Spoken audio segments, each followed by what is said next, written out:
Aku nampak macam kau tak pandai nak ayun, jadi aku nak tolong. Panas, Ria. Aku nak tolong je, Ria.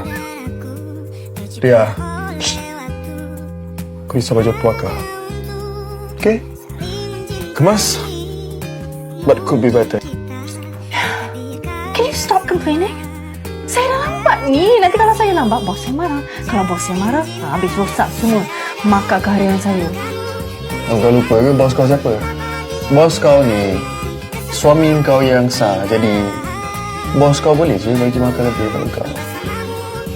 Kalau kau nak makan lebih, tunggu ada yang buat ni. Tidak, Ariel. Hei, kedutlah baju aku, Ria. Salah siapa? Kau gosok balik. Salah siapa? Kata pandai gosok baju. Apa yang berlaku seterusnya terpulang kepada anda. Elevate. Layari pautan di profil.